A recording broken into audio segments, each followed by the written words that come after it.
Hello. We give thanks to our God who is in heaven. Unto him that doeth all things well.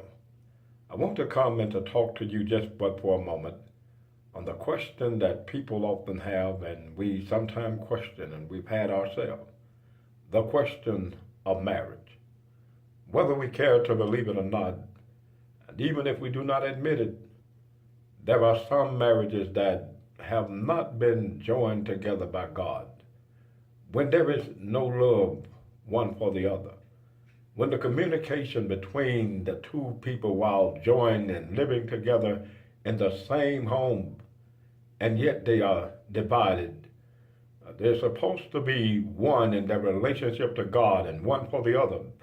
There is never, and neither will ever be, the perfect husband or the perfect wife. There will never be the perfect relationship. Even while dating, there's going to be some trouble. But when you talk about marriage, even Paul, when he talks in 1 Corinthians 7, he said, there shall be trouble in the flesh, even in the marriage. There will come trouble within a home. Boredom and disagreement will indeed set in. There will at times come the talk of separation when that happens. And even in times of prayers, when it don't seem to be working, you advert to fasting. And sometimes when the fasting is not working, though it seems, one of the first thoughts, and that thought is always from the devil, it enters into our mind, and that thought is the thought of divorce. When you read Matthew chapter 19, we began with the great impression that the Pharisees that had come to the Lord and they began to ask this question about marriage, we might say that they opened up a great can of worms. And Jesus, he gave unto them the cure, the thing that would fix it all. The Bible said that Jesus had just left from Galilee. He entered in Judea beyond Jordan, and great multitudes of people, they followed the Lord there, and he healed them. And the Pharisees, they came unto him, tempting him and asking him this great question about divorce. Is it wrong, they asked? Is it lawful for a man to put away his wife for every cause? And Jesus, he reminded them of what God had said at the beginning.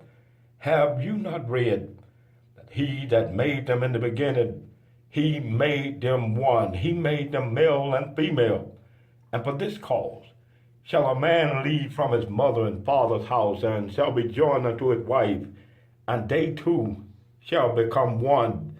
And then the Lord, he said unto them that they said that this is why Moses had given unto them a writing of divorcement. But Jesus said, whosoever therefore shall put away his wife for every cause, he committed and caused her to commit adultery against him.